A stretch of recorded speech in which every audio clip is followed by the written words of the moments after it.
Hey y'all, it's Heel Heat time. Hi everybody and welcome to Heel Heat. My name is George Coles and this is our NXT show for the week. Let's jump right into it. The first match of the night is the first match in the tag tournament to crown a number one contender for the Ascension's tag team titles. We have Jason Jordan and Ty Dillinger versus Enzo Amore and Colin Cassidy. What can I say? Enzo and Big Cass, they just have the it factor. Jordan and Dillinger, solid team. Not knocking them at all. But when you see two guys that just have it, and you see a guy like Enzo who's wonderful on the microphone, and Cass who's getting better and better on the microphone, but is a 7-foot guy, and just like they say, you can't teach that. You got these two guys, they're just oozing charisma. They pick up the win. Very solid match to start the show. What more can I say? Two, I think, a great team. I think one of the great teams developing, or great talents, two of the great talents developing down in NXT. Next up, we have C.J. Parker versus Xavier Woods in a continuation of the feud they've been having. A little bit weird since Xavier Woods is semi-heel on the main roster that he'd be the face on this, even though it's a tape show. That's the perils you have of taping the show so far ahead of time. C.J. Parker, in the past month or so, has went from being an afterthought on the show to being a compelling character with a compelling storyline. All credit due to him. He's taken this environmentalist role, made it his own, and made himself a more viable prospect, which is what NXT is about. It's about going there and making yourself better, so when you get to television, you're the best that you could be. C.J. Parker picks up the win, as I thought he should. You should be building the younger guy, especially in NXT. But all in all, a good match. Two good matches in a row, followed by our third match of the night, which could have been a train wreck, but actually was pretty solid. We had Bayley, who's one of the best female competitors in NXT, versus Eva Marie, who we all know from Total Divas and the fact that she's not great in the ring. Now, I don't hold Eva Marie's wrestling shortcomings against her. She's someone that went from being a model to wrestling her first match within a month. You just don't learn that quickly. She's been learning on the fly as she's been doing Total Divas, as she's been on the main roster, as she's been in NXT. So, I don't blame her for not being as great of a worker as she could be yet. I thought this match was going to be kind of iffy. Bayley carries it through. Bayley is just awesome in every way. The girl's got charisma. The girl's got talent. She's just an amazing wrestler. And this is one of those times where it proves it. She was able to take someone that you don't expect to have a good match and have a good match with them. Just another example, and Bayley wins with the Bayley to Belly, formerly known as the Hugplex. I like the Hugplex better personally. Her character is just so infectiously good and kind that you want to root for her because she comes off as genuinely a nice person. And Eva Marie, kudos to you. You did better than I thought you were going to do.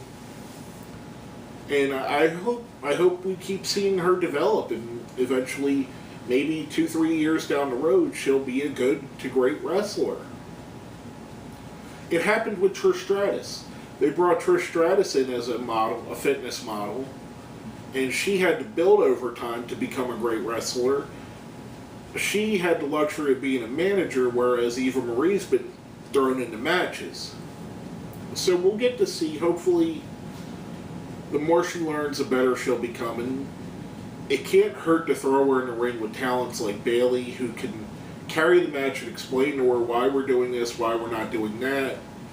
And then when they go to the back, you say, hey, this is what we did right, this is what we did wrong, this is what you should do here.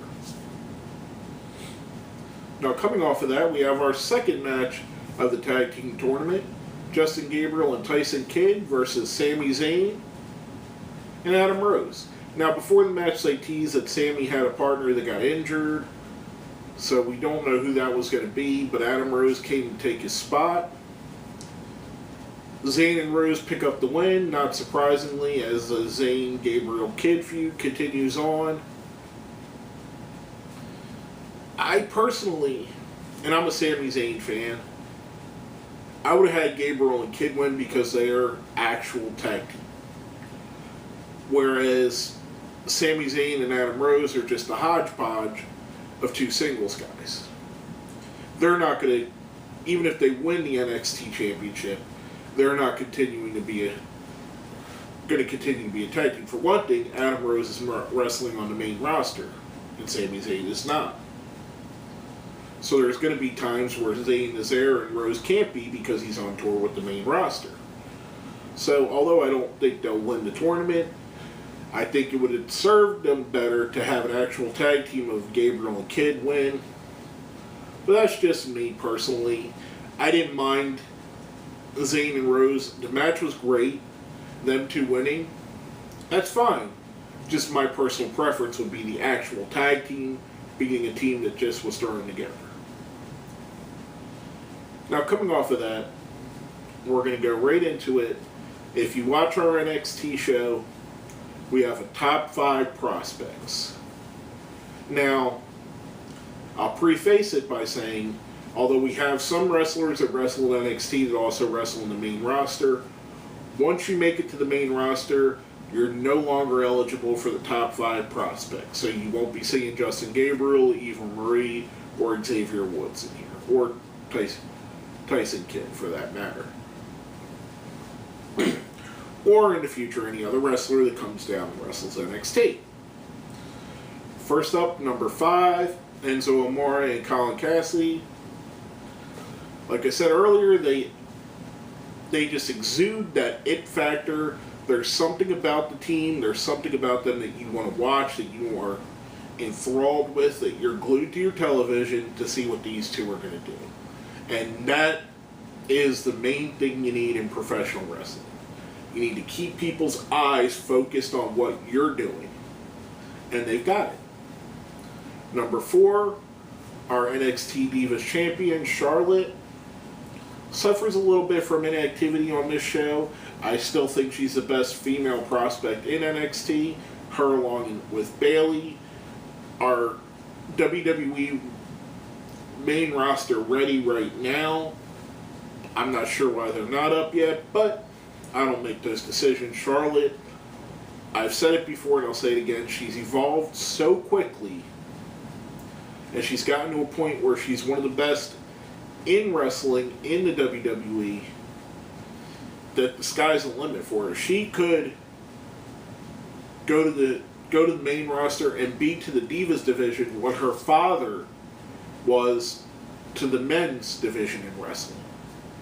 That's a huge statement because I consider Ric Flair one of the all-time greats, if not the greatest of all time, one of the 2 or 3 that are. Now, number 3 is Tyler Breeze. We had a little bit of a promo thing with Tyler this week. The kid, to me, he's so in tune with this character that he knows where to take it, and he knows what to do, and he knows what mannerisms to use. I think it's just a matter of time before Tyler is the NXT champion, and then moving on to the main roster. I've said it before, and the comparison I like to make with him is a young Shawn Michaels fresh out of the Rockers. Shawn Michaels' initial heel turn. Is Tyler Breeze WWE champion ready? No. But he's definitely worthy of a spot on the main roster. His character development and the way he portrays himself as Tyler Breeze is just great. And it's an amazing thing to see. And like I said with Enzo and Cass and Charlotte, he has that it factor that exudes through and makes you want to watch it. Next up, our number 2. We talked about him a few times already. The Ascension, the Tag Team Champions. I say it every week. I'm dumbfounded by the fact that they're not on the main roster yet. They are just that good. To me, they're like the Eliminators and the Legion of Doom mixed into one. And I just think they're a great tag team. I think they're another, if they were added to the WWE Tag Division, I'd love to see them against the Wyatt family, against Goldust and Stardust, against Ryback, against the Usos.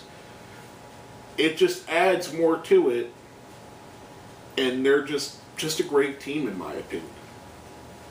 And last but not least, our number 1 prospect, Sami Zayn. The guy, just like Enzo and Cash, just like I said about all these guys, he has so much charisma, and the fans just love him. They cheer for him.